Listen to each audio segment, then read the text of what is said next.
Wholeness, welcome. This is Josh of Inner Skilled, and today I have Cynthia Hauk with me. Cynthia, what's happening? Hi, Josh. I'm great. How are you today?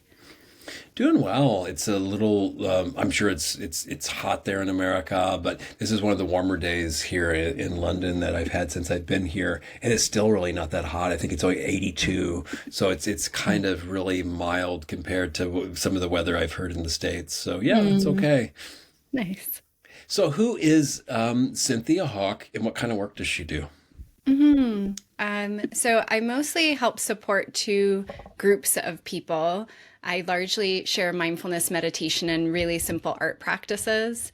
And I tend to work with people who have tried meditation and maybe they've struggled with it, or they find they don't have a consistent practice, or they feel like they're getting distracted.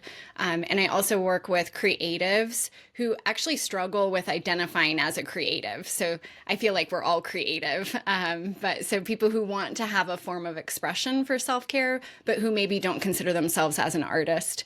And so I find that what I've found is that teaching mindfulness, meditation, and art combined together, it's a really easy, accessible way into meditation and art making. And so I share online classes, and then I also have teacher trainings. So I work with art therapists and K through 12 teachers, yoga teachers, meditation teachers, to help around the actual process of facilitation and then how to market in a mindful way that feels good. So a couple of different hats. Yeah.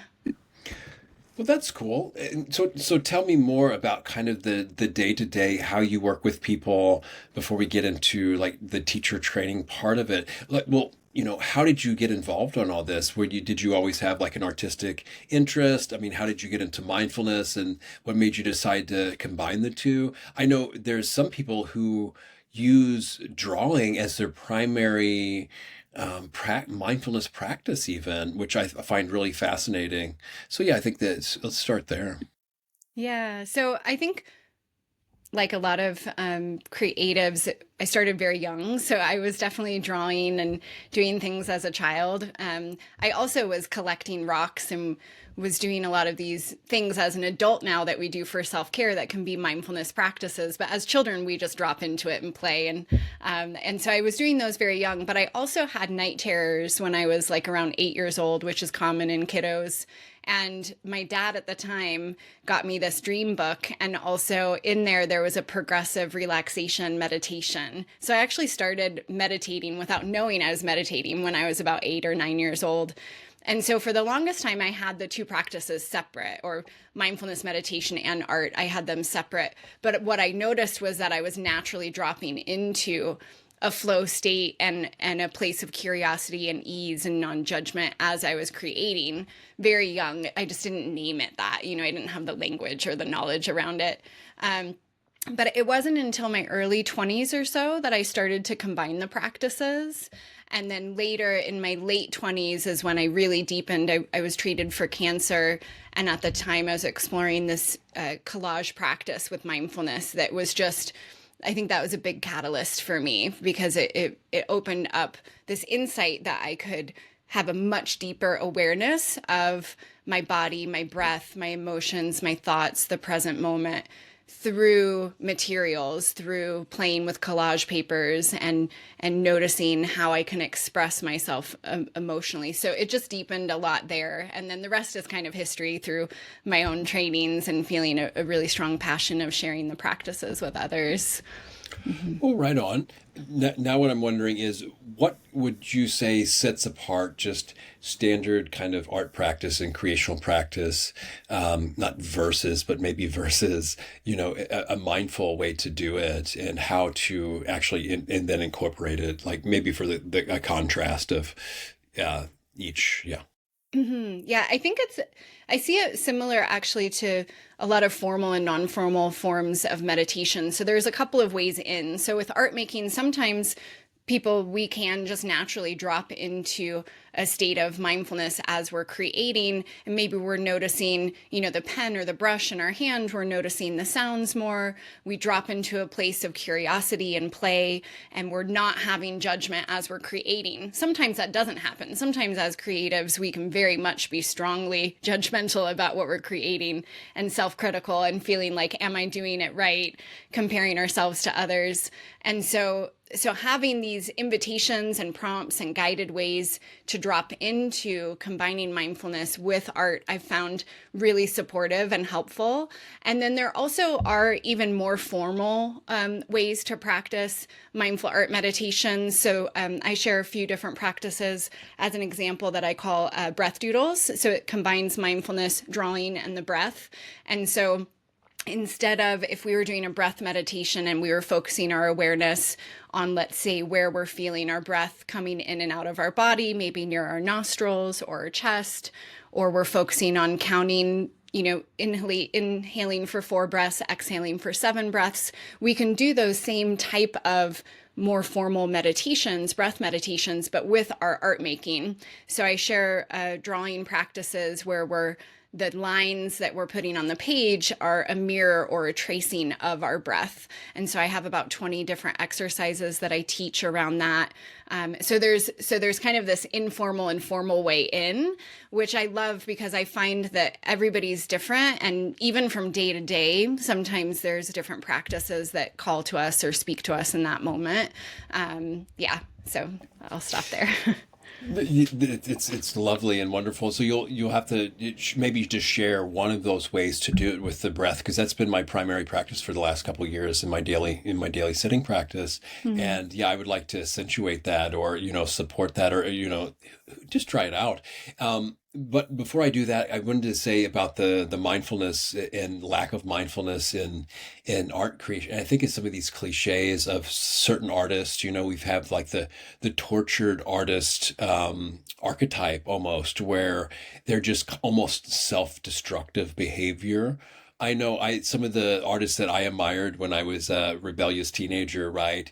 They kind of fit this mold of like the more kind of almost depraved some, or the most rebellious or the most extreme, the most outspoken, the most destructive, all these probably not so wholesome qualities, and how they even going into like things like depression, that they can be romanticized, these personality types or these types of behaviors as, okay, well, he's just an eccentric, this or she's just an eccentric artist, and it seems to be completely mindless, and I think David Lynch is known for saying that, you don't want to be in these states because you're not productive as an artist either. Not that it's all about productivity or anything, but if you have something to express and want to create, if you're in a horrible mind state, horrible heart state, I shouldn't say horrible to not judge, but you know what I mean? Like if one is willfully choosing that, it's really not, and you really want to do art, it's not conducive to art in a way. Yeah, I'm sure there's some kind of inspiration that can be taken out of it. But yeah, I just want to point that out if there's anything to say about that before you go in and give me one method of just a doodle with the breath. That sounds cool. Mm-hmm. Yeah, what I find so fascinating about what you're just sharing is that now they've done research and they know that physiologically, that when we're dropping into a state of accessing our creativity, at the same time, we cannot be in a heightened fight or flight state where our brain and body are conflicted or tormented, or these different words that you're using. What can happen is that we can be in that kind of state, and then we can drop into a state of creativity and kind of oscillate back and forth. But we actually cannot have a true deep experience and expression of our creativity when we also have that deep state of contraction or this conflict. And so what I find that really fascinating, because what I've found with having mindfulness or meditation combined with art is that, as an example, a lot of the students that I work with are very stressed. They're busy, they're overwhelmed, as very commonly it is in our human experience in this day and age. And so having this practice that can help us to to actually arrive and settle in our bodies in this moment can help us to come back to a better balance with our nervous system, with our breath. And then that's when we can actually access parts of our creativity and express it in a different way. And so I don't think it's necessarily a either or, but I always find that really fascinating, and why now when I'm creating, I always have some form of combination with mindfulness or meditation. And a lot of times with the breath meditations that we were just talking about, I often will share the drawing breath meditations early on when I'm doing like online workshops or trainings, because it's a really simple, immediate 1 to 5 minute way to drop into the present moment and to start regulating our breath and our bodies. And then we can create with a deeper sense of ease and presence. So I absolutely love those. I'm happy to share a bit more around that if you'd like. Sure, I'd love to just hear some instructions on one of them. I know for me, I tend to think more in words, and so I just remember this art class in high school that I took that was actually surprised at what I could actually do too, under the right practice and in the right conditions as well. And yeah, and also during part of my meditation practice, there was just this huge burst of creativity. And so I would come out of meditation and I would just go into just doodling is what I call it. Yeah. But it was sometimes these 2D representations of some inner phenomena that was arising, it was only for a short stretch of my practice, but it was a really fruitful time for that. And I only shared it with a few other people, but it's just like there was this wellspring of creativity, and for those of us who are creative, we know what it's like to, be in the flow and have this sense of satisfaction for creating. Now my creativity tends to be more probably thought forms, which, it is what it is, or, blogging and online material and things like this. So, it's not just what we traditionally think is art, right? There's different creative practices that go beyond like a canvas or a page and things like this. And, it's something even to be said about in our relationships and our interactions and how we bring how we relate like emotionally and creatively. How willing are we to go outside the box, right? And maybe express something in a way that we haven't done before, and how sometimes the courage involved in that too. Yeah, there's just so many different qualities that kind of surround art and go into it and come out of it as well. And of course, the relational aspect, like everything else in life too. So yeah, I don't know if I was going anywhere with that, but yeah, you're welcome to comment on that if there's anything. And then I would like to hear one of these instructions, please. Yeah. Well, it was just really interesting to hear you talk about your experience with coming to a place of then being able to have this creative expression. And I was just thinking about how when we really drop into that state, we also can see that instead of, if we're like busy brain, we can be in a beta wave, brain wave. But when we drop down in, it's more of alpha theta, which is the place of meditation and creativity. And so I just find that so fascinating. But yeah, I think to your point, especially, we can be creative in so many different ways, and it doesn't have to look like traditional drawing or painting. Doodling, I think, is a really big one that I hear a lot from people and that I teach as well. But also, like, my mom loves to garden and my sister loves to cook, and I also love to dance. And I joke that my dancing practice is now a really strong form of yoga and meditation for me, that, combining that movement with meditation. So I love that there's permission to just play and figure out what is fitting for you and what practices support your overall well-being. Yeah. And then the only other thought that came to mind as you were sharing is that when you were talking about kind of the judgment piece, what I also love about combining mindfulness and art is that I always say there's no right or wrong way to do the practice, as long as there's this invitation to come back again and again to like your anchor point with non-judgment. And so there's no right or wrong way to do it. We're not creating the art to like hang a painting up on a wall somewhere. And so I think that also can sometimes take the edge off or the pressure off of I'm not an artist with a capital A, or I'm not a drawer or a painter. It gives permission to, I can actually just play and explore what types of creativity are lighting me up in the moment. And so you can kind of combine some of the foundational principles that I share with any sort of creative practice. Well, Yeah. it's true too, because when I was teaching like people that had never meditated before, like in a formal way, they say, oh, I can't do this. I'll screw it. No, when I was teaching people when they first started, you cannot fail at this. I mean, how many times in life, there's not much that we can say in our lives because we're kind of conditioned coming up. Okay, you're either getting a good grade in this or you're getting a bad grade. You're a good little boy or girl or you're a bad boy, little girl.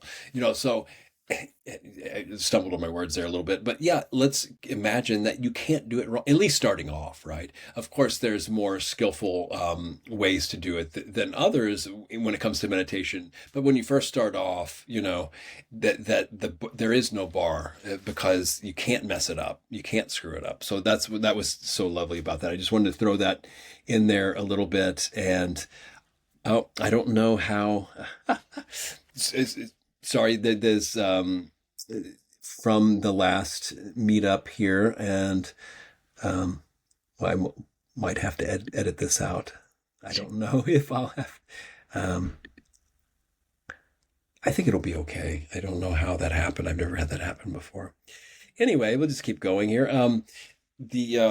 But I also wanted to echo, I hadn't put that together before, but it makes sense because what you say about the different brainwave states, because before I started meditation practice, I would notice that I would be so blown away by like a movie or a piece of art or something. And it just did seem like there was a lot more going on than our normal state of consciousness and where the mind usually is. So it makes total sense that then when I experience that for myself, when I could then access like alpha and theta, that, okay, now it makes sense of that artists have been dropping into this.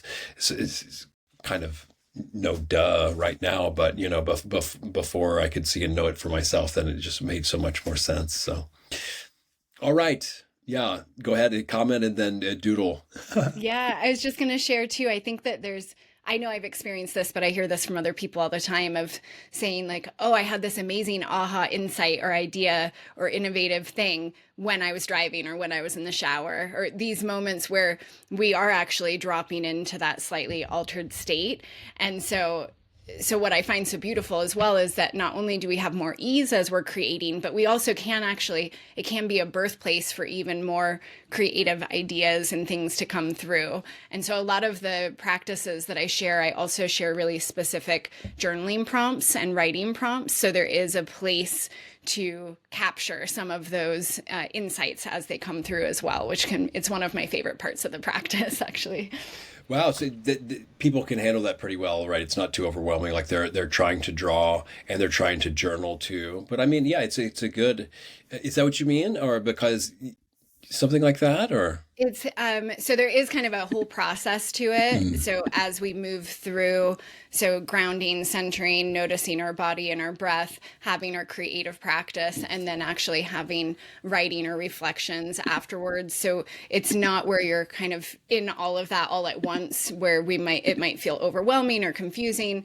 And we don't always go through that entire process. It depends on the particular practice that we're doing. But the ones that do include that, I find it can be really rich and insightful. Even if everybody's different. Some people I work with, they write morning pages every day, multiple pages. Other people never write. And so you can alter it and adjust it. I tend to, when I share practices, I used to teach yoga for about 7 years. And so I tend to offer practices with invitations and modifications the same way that a yoga teacher would in their class. And so, yeah, there's ways to make it where it's comfortable for you based on your background and experiences.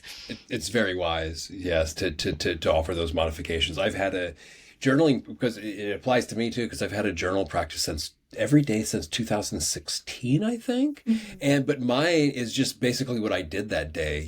Every once in a while I'll do something other than that, but it's just to putting the paper to pen. There's something about when we actually do something other than a virtual world in the computer. We take what's an extension from our being, so to speak, or the physical being, and then physicalize it through a pen. And as we know, some younger generations have a hard time just writing in a way on like pen and paper in a way. Yeah. It's a And different I know. energetic dynamic. Yep. Mhm. I know there's a term also, externalization. So when we are writing or drawing or getting something out of us and onto the page, it also makes me think of like witness consciousness, where we can, what's that part of me that is noticing myself talking right now when we're drawing or painting or writing. There's also this slight separation where we can then see what's happening for us in the moment. And I find that it can be really helpful for reflection and self-awareness and just having a bit more of that space. That's a really another good point too, because I just having really challenging time staying mindful, interacting with the computer. It's a lot easier when I'm kind of a passive, because then there's more space for me to do observation and be mindful. But when I'm constantly interacting with a device, then the awareness is really more challenging to maintain in mindfulness. And then before I know it, my body's clenched up and I was like, what did I even come here to do on this thing? And I'm lost in, it happens. But yeah, it's the struggle is real sometimes. Um, yeah. So how am I going to sync my breath with the paper and pen here? Yeah, so one of the easiest practices I've found with the mindfulness and drawing, you actually don't even need pen and paper, although if you do have that, that's great. If you don't have something available, you can imagine it in your mind's eye, or you can use your fingertip and you can, place that on paper or on your pant leg. You can also even just have your hand and you can literally trace your fingers. So the main intention is that first we just kind of notice what's happening with our breath. So before we do anything, if you have a pen and paper, you can simply be holding the pen in your hand. I like to make contact with the page first. So holding the pen in my hand, feeling how softly or firmly I'm holding it in my hand, perhaps moving and running my hand over the page so I can get a sense of the texture, the temperature, the sounds, and just really arriving. And then simply just noticing the breath. So there's no need to change your breath here, just noticing perhaps the quality of your breath, the pacing, perhaps where you're feeling your breath in your body in this moment. And then as you want to start to enter into the formal practice on your next inhalation, I like to start in the middle part of the page. And on your inhalation, you'll trace upward with your pen. So having that be a mirror reflection or tracing of your breath. So you'll inhale moving upward, and then exhale, allowing your pen to move downward. And you'll continue with this rhythm, just tracing your breath. And what I like to notice as well is between the inhalation and exhalation, we have this natural pause in our breath. And that's where you'll also begin to curve around each line. So when I'm guiding this practice, I often will give space and I will ask everyone to notice that inhalation moving upward, noticing that pause around the curve, and exhaling, moving downward, following your own breath, your own pacing, and just being curious what happens, what you can see visually on the page, and what you're noticing having this anchor point. And then similarly, if you get distracted, if you start thinking about your to-do lists, if you start wondering if you're doing it right or not, simply returning back to an anchor point. And sometimes that might be noticing the wobbliness of the line on the page. Sometimes it might be feeling the pen in your hand, or perhaps noticing your breath near your nostrils. So I recommend choosing that anchor that is drawing your awareness the most and seeing if you can be curious and coming back to that again and again if you notice that you get distracted. And really once you're complete with that practice, usually when you come to the end part of the page, unless you're wanting to finish earlier, I oftentimes will like to just take 3 conscious inhalations and exhalations, maybe having a hand resting on my heart, and just gratitude for that time and space to be in the practice. So that is one form. And then each of the different mindful drawing practices, they each have a different shape or iteration or anchor point that can really change what I've noticed, change the experience of our breath and the present moment. A couple of them also include awareness of thoughts and thinking. So there's some different layers, but that's the simplest way in. Well, that's a really beautiful practice. I can't wait to try this actually. So, a couple things. So we've got where's the anchor point on the page, and just let me briefly, because we've got the anchor point in the body. That's what I'm more familiar with. Yes. Do you?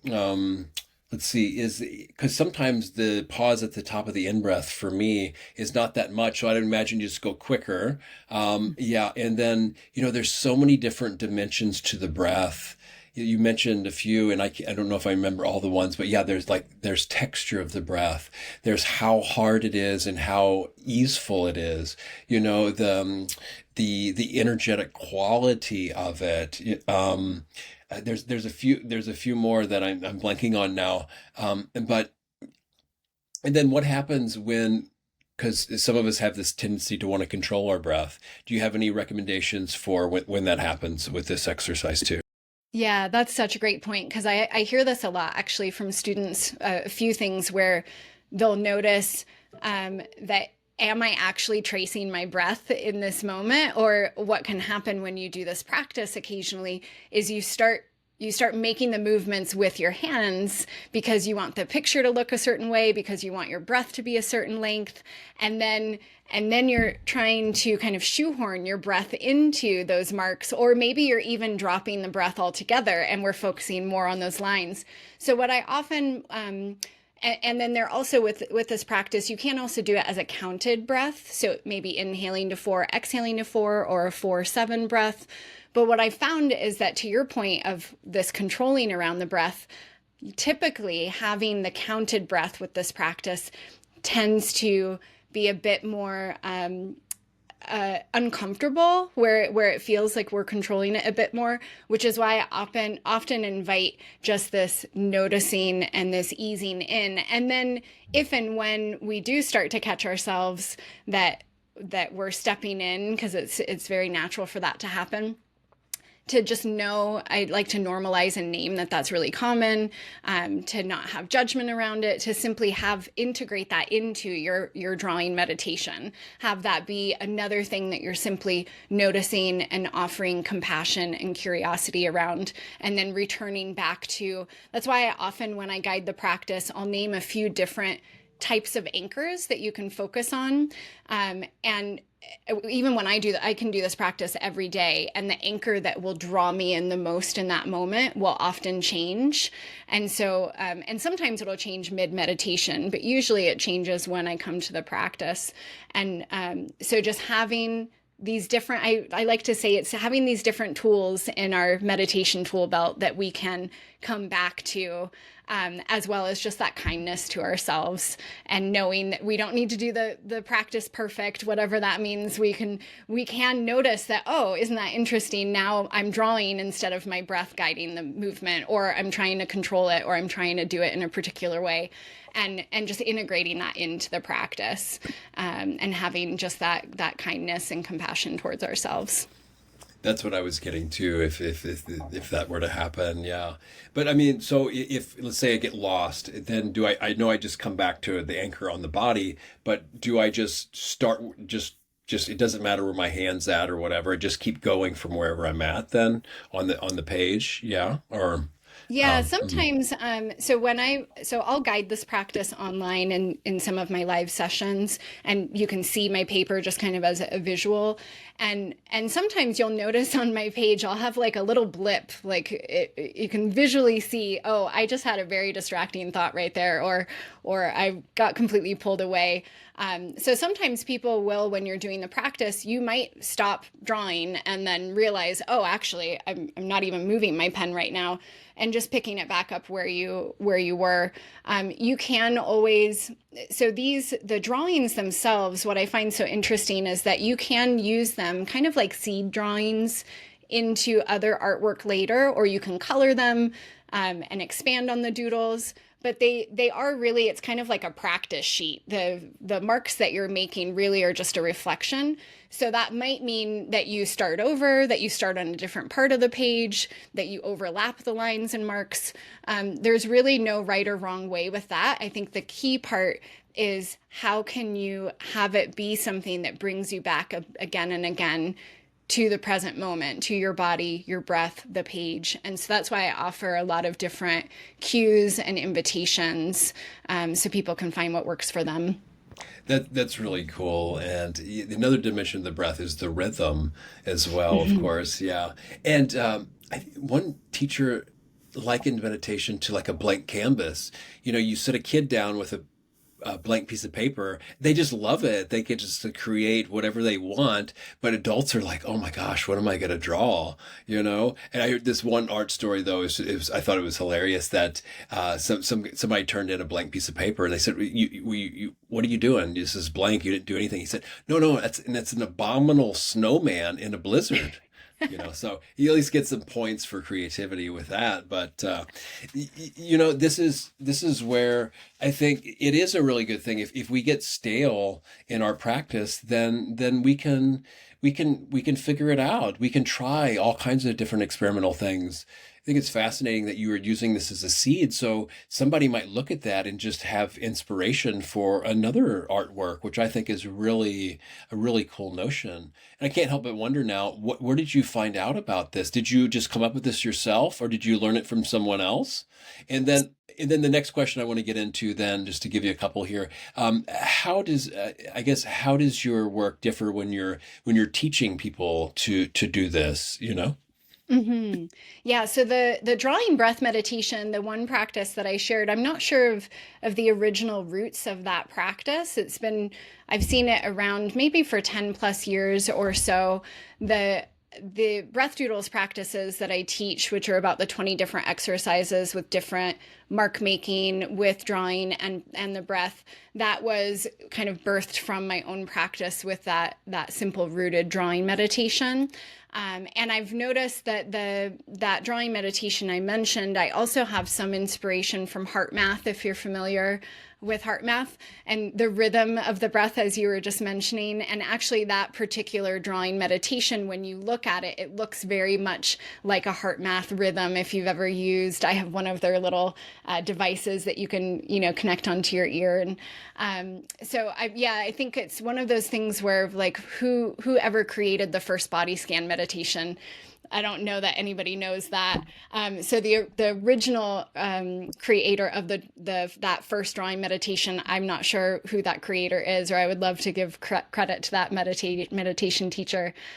But that was the inspiration for a lot of the different breath drawing practices that I now teach. And that actually came about right around the time of COVID. I had started doing a lot of those practices for myself.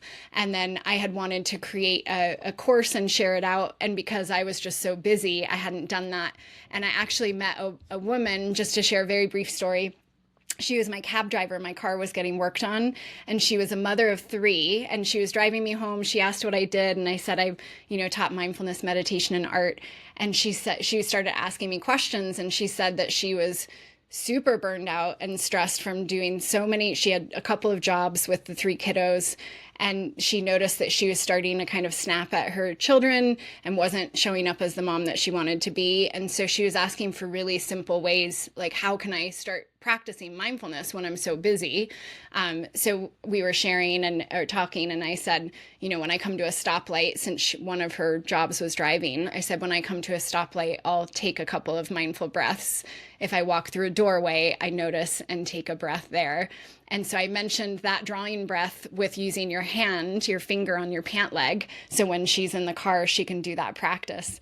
And I remember I was just so sad that I didn't have this whole full training that I could just give her. And so that weekend I went home and I created the full, like all of the 20 practices together. So that's kind of the birth of that for me. But then your other question around am I supporting people if they want to share these practices? What I think is so fascinating, and maybe you've noticed this with meditation in general, you can find all sorts of meditations online, mindfulness practices online. You can find drawing meditations, mindful art online, but it's like recipes just all floating out there. But that doesn't teach you as a chef how to prepare your materials, how to cook, how to flavor and season everything, how to, if you have a restaurant, how you're going to have this whole experience for people. So a lot of what I do with my teacher trainings is it's not only the practices for yourself to experience, but then also how can you facilitate and share practices? How are you then creating this arc? I have a lot of trauma-informed principles in my trainings. So how are you creating a container for your group as you're guiding them? The importance of the brain and body and the nervous system, and how we can help guide people through all of that, as well as just how to even plan your full workshop or course and how to market it. And so when I did my trainings years ago, I felt like I kept learning how to do the practices, but I never learned how to teach, and I never learned how to market and actually have it be sustainable for me. And so that was a very long road for me to sort all of that out. And that's why I was so passionate to have something that it includes all of those things so people really feel equipped. It's really cool, important too, I feel, because those of us who are into this type of thing, we just, at least sometimes I know I want to just kind of withdraw and go do my own thing and, go really deep with it. But then at a certain point, it comes to be almost like a responsibility to then go and take that and share it with others. And yeah, and then also figure out the things that we had flown under our radar, like you're saying, all the different things involved with it, from the marketing to, the teaching, the environment, the containers, the modes of who we're working with, and the trauma and on and on. Yeah, really good points. It's very multidimensional, I would say, for sure. So, well, right on. I think this was really cool. I really appreciate you sharing this with me. I'm really stoked now to go try this drawing thing. It seems like it's going to be like an externalization, like you said. And for those times when like really super distracted or just really cannot stay with the breath at all, I'm feeling and sensing that this is going to be really helpful aid at those times. And then it seems it can be like an entrainment too, like Yes. not only a visual, but like in training the body with it, just like some mindful movement practices can help support this core formal sitting practice I have too. So really appreciate you sharing your expertise and wisdom, and just, your journey with this and how it came about, and what you do. So, how can people reach out to you? And what do you have in the works that people might be looking out for? And what would you like to leave everybody with then today? A message, Yeah. final So I message. have, if anyone's curious to kind of learn more about this, I have a free workbook that's called Mindful Art for Self-Care. I think it's about 13 pages long, and it shares more about the practice, but also has about 5 or 6 additional mindful art practices that you can do at home. So I can share the link with you if you want to share that out. People can always find me as well on my website. I have a YouTube channel with my business name, Mindful Creative Muse. As far as something coming up, I'm really excited. I'm going to be sharing out. I think I have 25 different mindful art meditations that are audio based. So I have online courses and teacher trainings, but this is the first time that I'm sharing fully just audio meditations, with summer coming up right now and people wanting to be outside and having, this tool literally in your pocket or on your phone that you can have with you. So I'm excited that that is coming, and I'll be sharing that out. And I think as far as just kind of leaving a final share or thought, for me, a big part about these practices and why I hold it so dearly, is that it's all about permission. And I think permission to come back to a place that feels more childlike and curious, and that we don't need to be doing something, you know, you mentioned kind of getting a grade or the right or wrong.